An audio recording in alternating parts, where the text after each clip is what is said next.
when our kids are sick, guess what? We get to let them be sick and to heal. They're not pushed. You can't be sick because you missed yesterday and you missed football and you missed science class and you missed all of this stuff.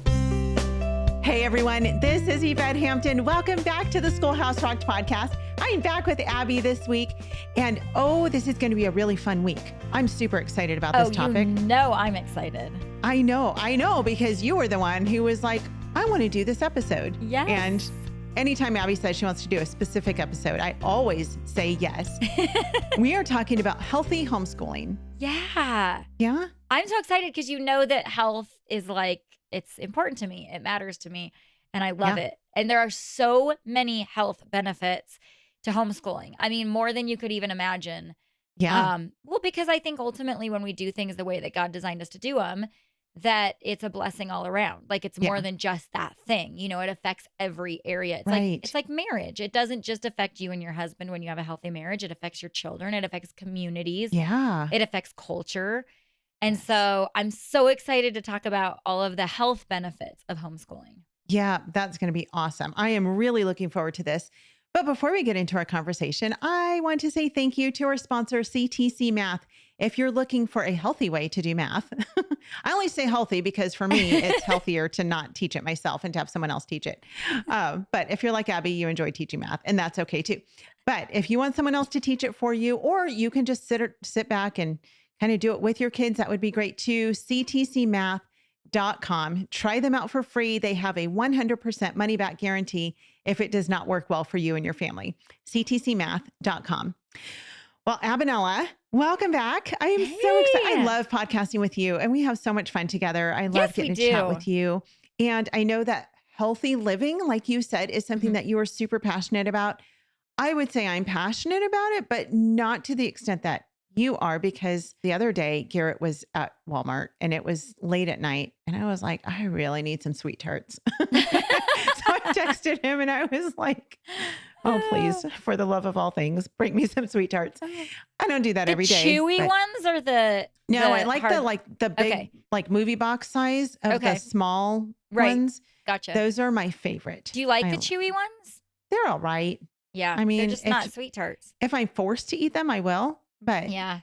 Can we just sidetrack really quick and talk about something that's really sad that's happening in our world? Yes. Wait. Is it going to try to deter me from eating sweet tarts? No. I promise it won't. Okay. But then yes. I was listening to some young people talk about candy the other day, and it's like they don't just get the classics. Like it's so sad how there's we have Reese's and sweet tarts and Junior Mints, and they're talking about all these other they can't just. Can we just be satisfied with the classic? But they take a candy and then there's 54 versions. And then they were talking about candy that I'm like, that's not even a real thing. I don't know. I just take me back to the days of your basic goodness. If it was good enough for us. Right. You want to know something funny? I love Hershey's chocolate. It is my favorite chocolate in the world. Gross. I know. That's the funny thing. But maybe because I grew up on it. Okay. And people are always like, I want Ghirardelli and all this fancy chocolate. Right. I'm like, just give me a Hershey's Kiss. I love it. It's my favorite kind of chocolate. But now there's 500 Hershey Kisses. Have you want noticed? just the regular It's the Hershey's same Kiss. with Oreos. It's really, because Oreo classic, and now there's 47 Oreos. However, I do like the mint Oreos. Those are good, but double stuff Oreos are my favorite. Are they? Okay. Oh yeah, give me as much filling as I can get. We're talking about unhealthy things. We're supposed to be talking about healthy things. Oh yeah, okay. So let's rein it back in. Rein it back in. Okay, don't eat the Oreos and the sweet tarts and the Hershey's Kisses. You can in moderation. Right. You can. But not every day. Okay, not every day. Not every day. So let's talk about. And if you're going to, just don't do the double stuff. Right. Or sometimes homeschool moms need chocolate though, or candy. Or all the times. Or homeschool moms need chocolate. Well, yeah. But you're going to talk about healthier chocolate, which is the dark chocolate, which is disgusting. We can't even agree. We can't even agree. I know, but let's it's okay. move on to something we can agree about. All right. So let's talk about the health benefits of homeschooling. Deal. And I know you have five categories of health benefits. But they're not really my categories. When people talk about health, they talk about these 5 health areas, right? Physical, mental, emotional, spiritual, and social. Those are in the world of psychobabble. Those are your 5 areas of health, right? Yeah. So Right. we can hit each one of those when it comes to homeschooling. Yeah. Well, let's dig into this. Okay. So the first one is physical, right? Right. Okay, Let's so park there this for a this while. one is probably one that gets me because there is spiritual, and we'll talk about that, but that's kind of what we talk about all the time on the Schoolhouse Rocked podcast because that's the most important is Mhm. spiritual, right? The rest of these just fall under that. But this is an area of homeschool that so many people, when they say, "Why do you homeschool?" We homeschool because one, God tells us to homeschool. A Yeah. lot of people say we homeschool because we love the freedom. A lot of people say we love homeschool because um we can teach our kids academically to where, they're gifted and talented and blah, blah, blah. But I think one that so many people miss is just that the physical health of homeschool is better on children. And I'm going to dare say it is better for children physically to be Mm. homeschooled. And it is better for the family physically. And again, like I said earlier, it's because doing things God's way, it isn't in a box. Like when you do things God's way, it benefits every area because Yeah. God has made us as a whole person and he sees the big picture. So let's go down the line of some of the physical health benefits of homeschool. I think one of the number one that I have seen in homeschooling my kids, and you have to remember, I was a public school teacher for a lot of years. So I'm kind of comparing Yeah. and contrasting what I saw in the classroom in children and what I see at home. And one I would say is sleep. I mean, Oh, if you yeah. know anything about the human body, sleep is imperative. Sleep is so important for us as people. It's when our body heals, it's when our body Mhm. grows, it's when our brains actually process everything we did throughout the day. Sleep boosts our immune system. I mean, Mhm. sleep is so important. And as we get older, we start to realize that because as sleep gets disturbed with age and different things, Right. it really affects us. And when you homeschool, I feel like when my kids need extra sleep, I can give them extra sleep. I can Mm. delay my day if needed. Yeah. Um, I'm bound to our schedule and the schedule that's best for them, not the schedule that's, best for the whole system. Yeah. If you have littles, your nap times, you can schedule your school day around your kids' naps so their naps aren't disturbed. Sleep is just so much better all around, and I don't have to crank my kids out and shove food in their face and get them on a bus at 7 a.m. to get to Right. school. And that overall, I also think it's one of the reasons that I feel like we see maybe less sickness because our kids Mm. can sleep when needed. And another one, if we're talking about illness, as far as the physical health of homeschool, is when our kids are sick, guess what? We get to let them be sick and to heal. I remember as a teacher, so many kids, you can only miss a certain amount of sick days. And then Yeah. the stress of whatever I miss being sick, now I have to make up for it. And then it's not even worth staying home to be sick because you have to make up for all that work and then the stress. When you homeschool and your kids are sick, they can just take the day off. You don't have Mhm. to make it up.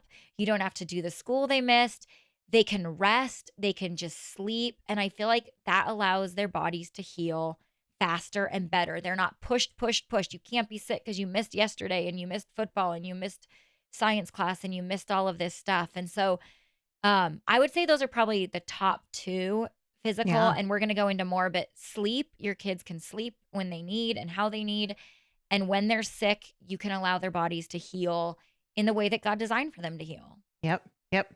Let's take a break. We'll be right back. We want to thank all of our sponsors for making this show possible: BJU Press Homeschool, CTC Math, Apologia, and IEW. Without them, we wouldn't be able to do this.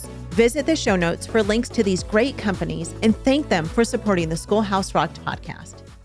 We are back with Aby. Before the break, you were talking about sleep.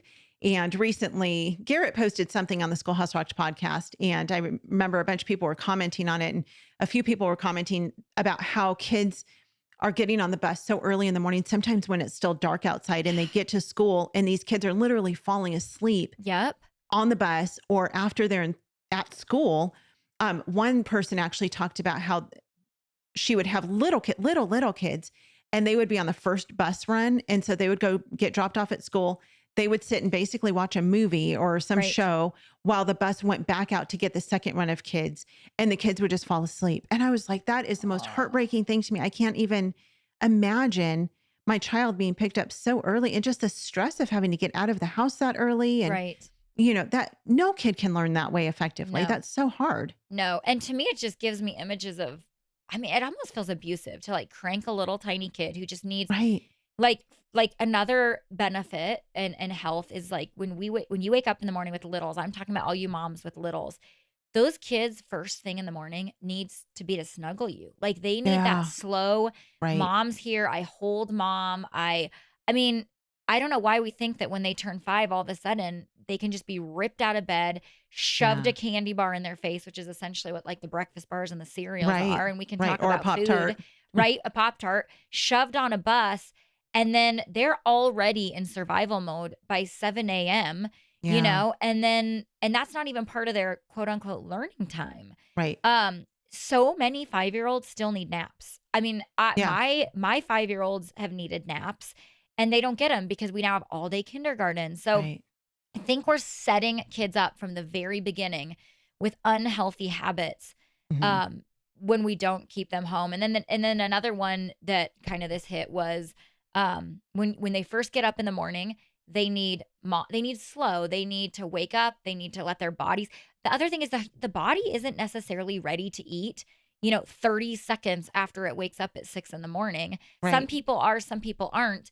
But again, with homeschool, we can cater that.